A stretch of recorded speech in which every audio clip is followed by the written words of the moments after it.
Hi, my name is Shireen Garib, and I'm Deputy Director of the Washington, D.C. International Film Festival.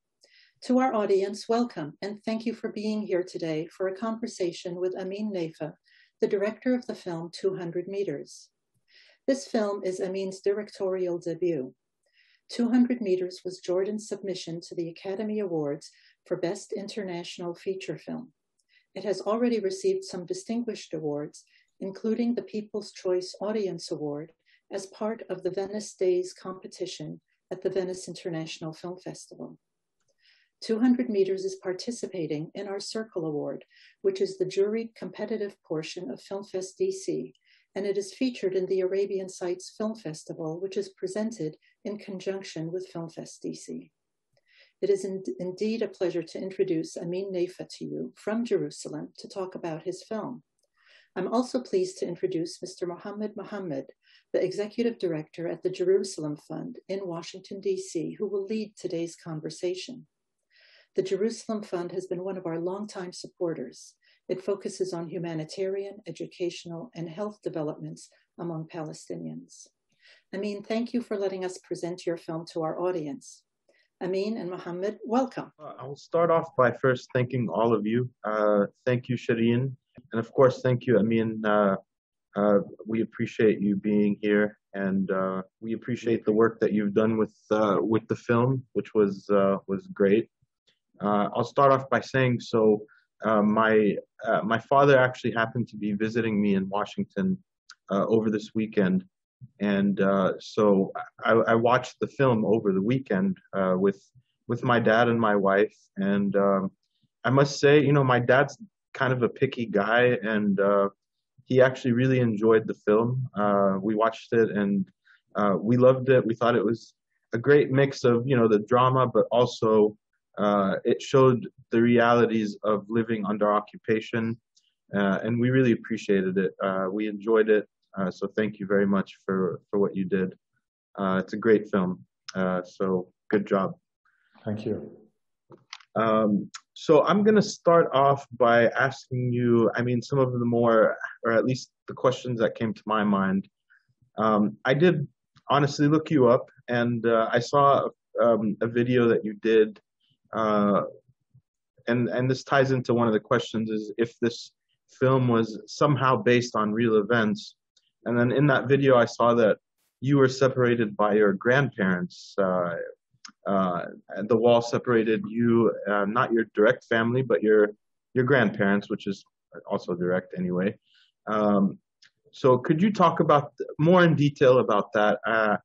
Were you literally that far away? Like, I know the film is called 200 Meters, but how far away separated from your family were you?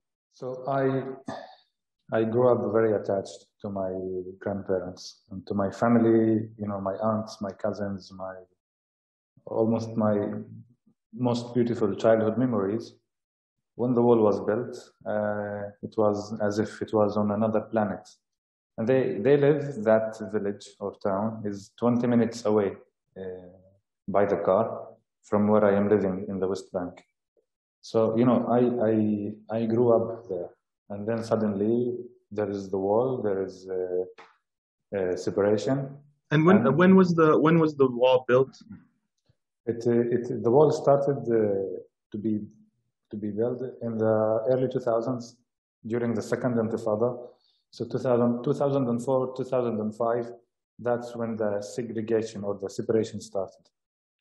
And if you could give an idea, you know, we know about the separation wall, or many of us have heard of it, but could you explain to anybody who's watching the scale of this wall, in terms of how big it is, how much inconvenience it causes for people, how it affects the daily life of people there? I would like to share with you a small story. I was in Berlin. I went on a tour about the history of the Berlin Wall. And during the tour, the guide was asking us, where are you from? I think I was like the last one in the line. And when I said Palestine, then he smiled and he said, I think you are the one who should tell us about the wall, you know? Because actually, you know, like the Berlin Wall compared to the wall in Palestine is really It's very tiny. You know, the wall in Palestine, sometimes it's up to 8 meters in height. And like the level of, it's not just a wall, like there is like so many security details that are like keeping the two sides away from each other. And the wall, you know, that it was built on the pretext of security, but the wall cut through towns, it separated families. It does not allow farmers to go to their lands. You know, some people even like their houses are on the other side. They are Palestinians and they have the Palestinian ID card. So they live on the other side and the kids cannot go to school unless soldiers come and they open the gate for them to go to their schools. So we are talking about like it is illegal according to like international law, but it is going on. Yeah, and you mentioned soldiers picking up the children. That probably doesn't happen very often, right? Where they're accommodating and letting. I'm guessing that they make it very difficult for people. They definitely make it very difficult. You know, they just want you to lose hope and just go away. You know, yeah. And I guess I want to go back to, you know, obviously this is a film. It's loosely based on things that happen in real life in Palestine, but just watching this, and knowing the details of Israel's occupation of Palestine, I feel like this story is really not unrealistic. It very well could have happened to a number of families there. Is that what you would say? I mean, would you say this very well could have happened, right? Yes, actually, you know, it took me 7 years to make this film, and during those years, I was always listening to to similar stories, which would, you know, give me the motivation to carry on and to continue with trying to find how to produce this film. I was once crossing at a checkpoint going to Jerusalem.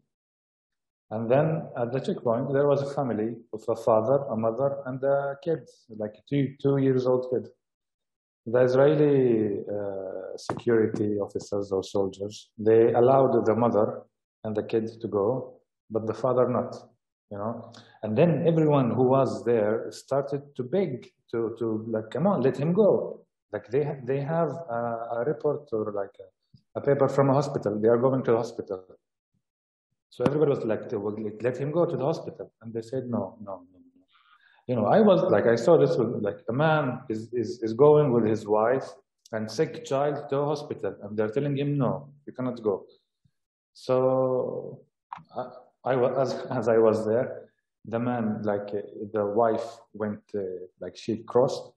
And there were like other guys telling him, okay, you know, we will help you. We will make some phone calls and somebody will come to take you and to cross, you know, illegally. So it is happening. It is happening there. I would not say every day, but maybe every other day. Right. Yeah.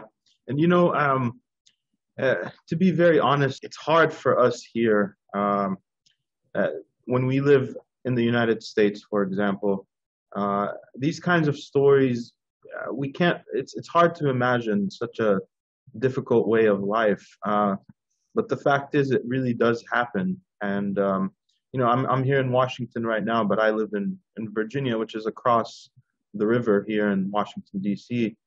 And it seems very, you know, I mean, it would be crazy for me to think that it would take me, let's say, 2 hours to get across the river.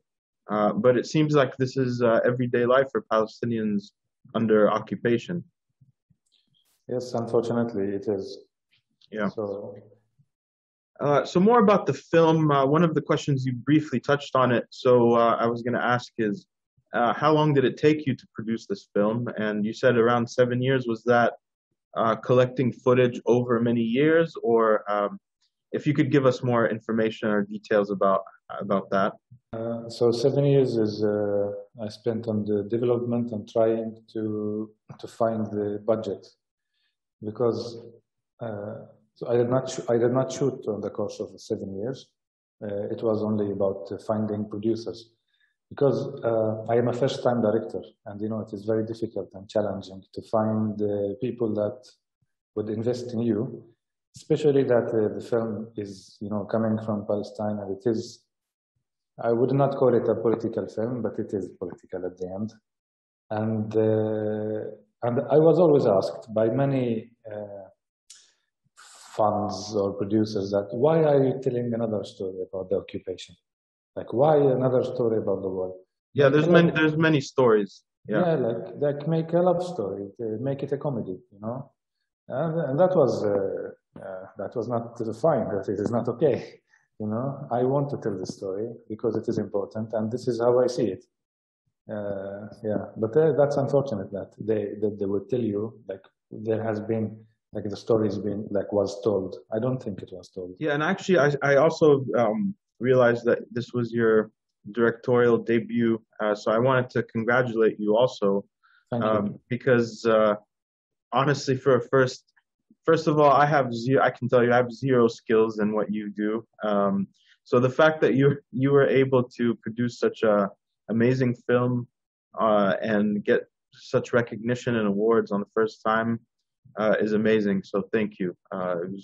It was a pleasure to watch it. And you mentioned that it wasn't really a political film, but there was many elements of the drama and everything, but it did have the underlying the whole film wasn't about the political aspects or the troubles, but it's very clear in the film that this is what Palestinians have to deal with. So I thought it was very well balanced, at least in my humble opinion.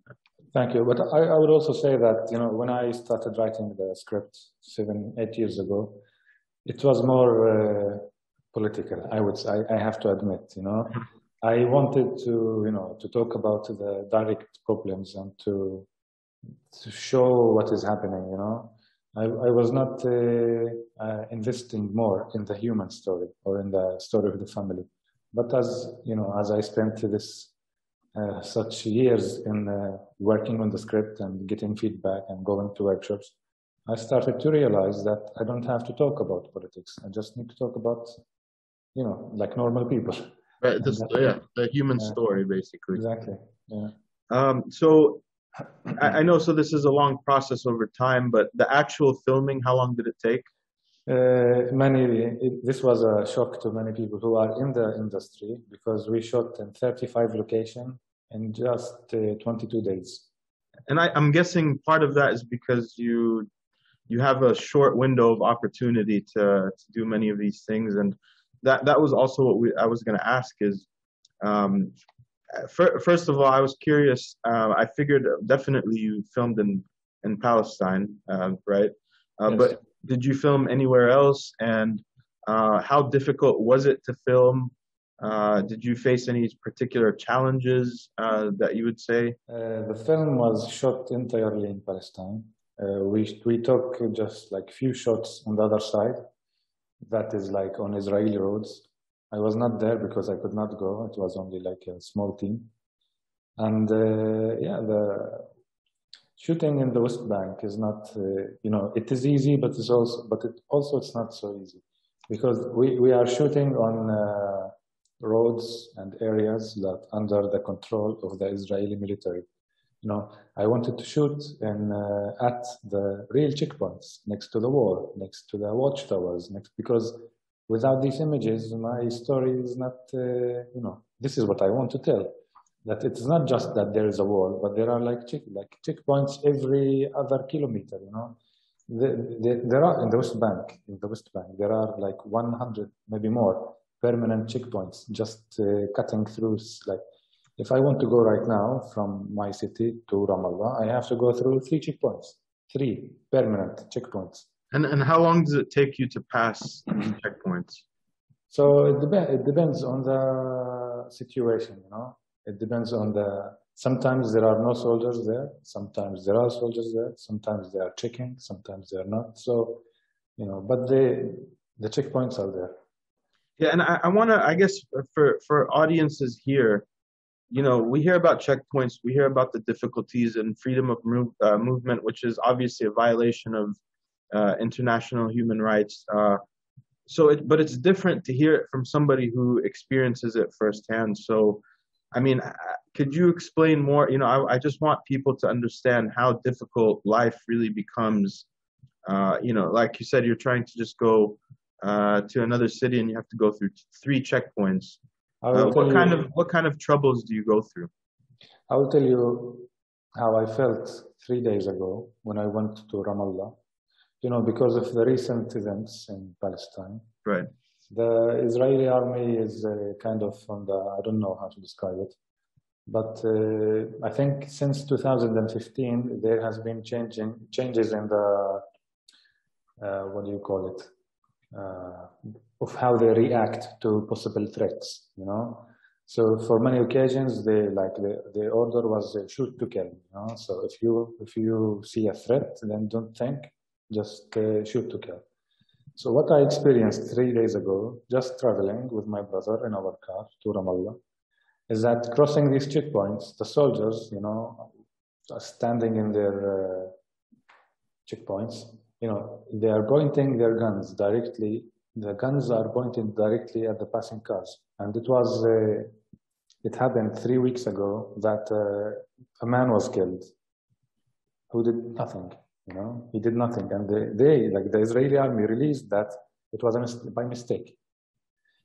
So like in your mind, like I'm crossing this checkpoint, and just like you are afraid to sneeze, you are afraid to make any move that would trigger a reaction. Yeah, and that's I guess what I was shooting for is we don't here typically, at least typically in the United States, we don't expect going through a road and somebody's aiming a rifle at you. And so that must be, it's scary, obviously, and like you said, somebody just lost their life because of it. So yeah, I just want people to know that that's what happens, and it's a reality of daily life in Palestine. So I wanted to also ask you. I understand that your film obviously has gotten many awards and it's been shown in many places. Has it been shown? Have you been showing it locally in Palestine, or are you focusing more on international areas? We screened it in a festival in Jerusalem, because Jerusalem is the Palestine is very I don't know how to use it. ايش يعني مقطع. إنه like it's very divided or split. Yes. Yes. So it's hard to reach everybody together, basically. Yes, as Palestine is split and divided, if you screen it in Jerusalem, then only the people of Jerusalem will go and see it. Yeah, right. So we managed to screen it in Jerusalem 2 months ago. And it was the first Arab Jerusalem Film Festival, and we won the Best Feature Film Award. And then we planned to release it in Ramallah, in other cities in the West Bank, and in Jaffa, and in Haifa for the Palestinian audience. But then the events happened with the events in Al-Aqsa and Sheikh Jarrah and Gaza. So we decided to postpone it. So until now, there has been no release in Palestine. So for the people in Jerusalem, how did they react to the film itself? Actually, I was very worried because it would have been the first time that the film is shown to a Palestinian audience. And I was very surprised that they were really touched by the film, and there were many tears at the end of the film, and yeah, it was well received. Yeah, and like I said earlier, my dad actually was well received by him as well, which says a lot because I feel like he would try to be very critical, but he really loved the film and he liked the balance of showing the realities, but also having a good film to watch. So thanks again. I really like that. Thank you very much. So I guess this screening is coming at a time where we just got out of everything that's going on in Gaza right now, and of course in Jerusalem and Sheikh Jarrah. how do you think that has? I mean, what do you think about the timing of it in terms of the recent events? It's kind of a coincidence, but it still applies and it's relevant to what's going on. I think the timing of it is very. I think I will not use the word lucky, but maybe, first because of the pandemic, like the film talks about separation, about not being able to be with your family, to be, not having the freedom to move. And then everyone around the world had this experience, so they can relate directly to what they are watching. And then the other thing is the recent events in Palestine, which brought Palestine back again to the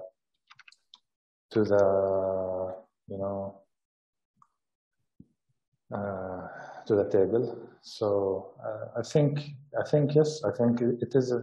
Although I would say this, although the film does not really say a lot about what's happening, I had a friend, a Palestinian friend, who watched it recently, and he was telling me, I mean, it's a good film, but I said, watching this film after what had happened in the last few days, you would feel that, it's telling something, but it's not telling anything that is compared to the level of really the difficulties that people are living in the last month, at least. Yeah, but to be honest, though, at the same time, so your film, a lot of it touched on the problem of the lack of freedom of movement in Palestine. But let's be honest, there's hundreds of issues that affect Palestinians, whether it's in Gaza and Jerusalem. I mean, it's not just freedom of movement; it's land theft, it's basic violations of human rights, whether it's water. I mean, there's so many different topics. I think you can probably make many films touching on all of these issues, but you can't do it and I guess that's the problem, is you can't focus on all of these issues in a film that's an hour and a half or 2 hours. Yeah, definitely. So there's so many variables involved with this.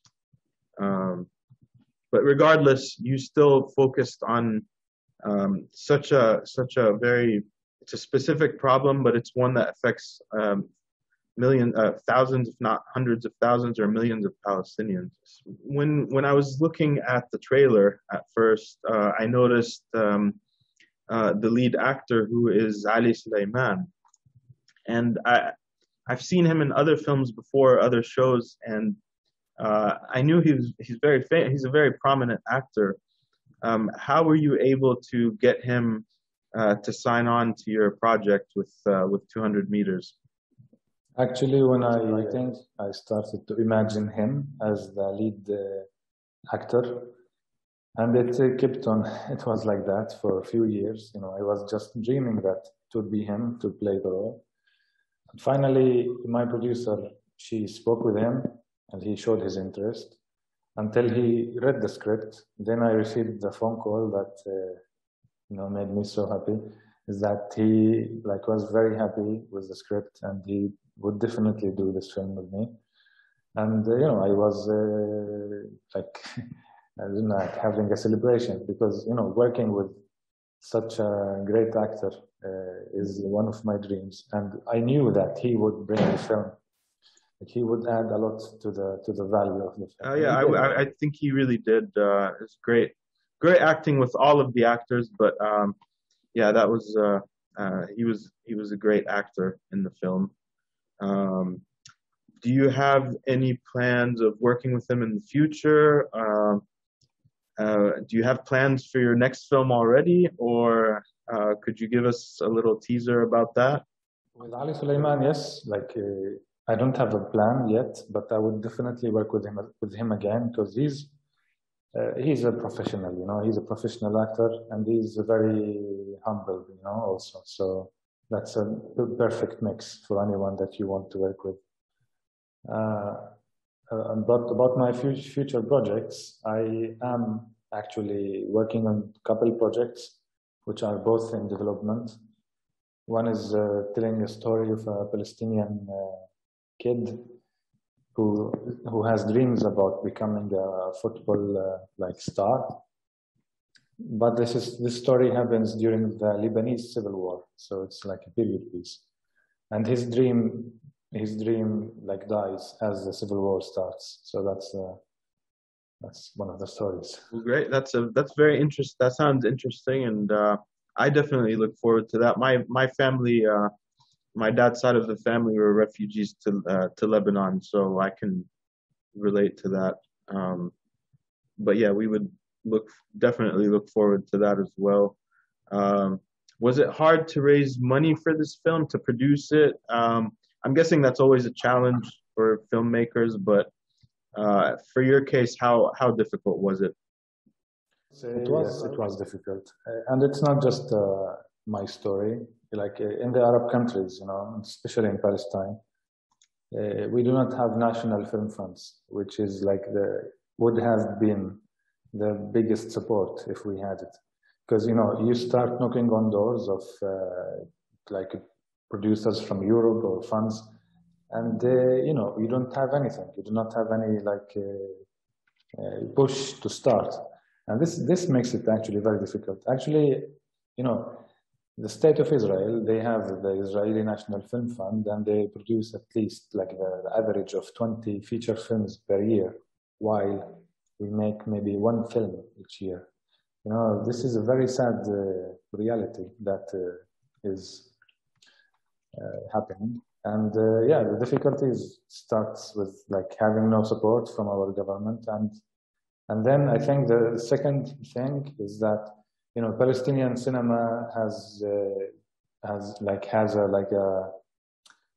it is well regarded, you know, like it is well established, because like you find the names of Palestinian filmmakers in the biggest film festivals, and like we had nominations to the Oscars in Cannes and like all like A festivals.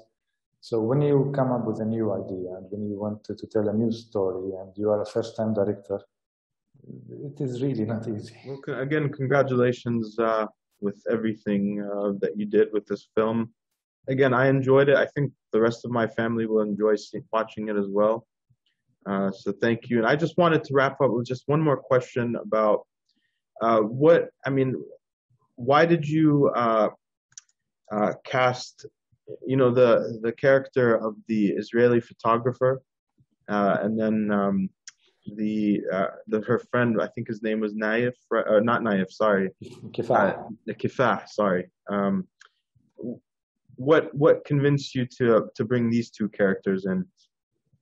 In my research, when I was writing the story, you know, I was depending on like real stories, real events. I did not want to write a fiction, like a fiction, you know. I wanted to recreate or retell or collect stories and tell them through this journey.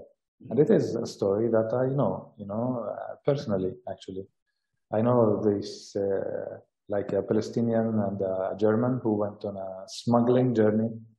And then there was some lying throughout. And like there was some hiding of truths, etc. So, you know, most of the film, like all of the characters in the film, are coming from real life. I did not want to intend to create something to have a, you know, a better dramaturgical turnout. But no, I was focused more on the reality. That I wanted to tell a story that actually many people were like thinking, like, is this a documentary or a fiction? Yeah, and I'm not gonna lie, with that character, the Israeli photographer character, I forgot her name, but I was just while I was watching, I didn't know if she had bad intentions or good intentions. But so that's another thing that I loved about the movie. It brought in a good element of suspense and again drama. So it was a great movie, and I thank you for such a great work. And I'm proud that you were able to get this, first of all, in this festival, but just throughout the world. Congratulations. Mabruk. Thank you very much. And yeah, so I think the festival is running from June 4th to the 13th, and 200 meters is playing the first week of the festival. So everybody that's watching, if you haven't done so, watch the film. I enjoyed it, and I'm sure everyone else will enjoy it as well. But thank you so much, Ameen. We appreciate it. Thank you, Muhammad.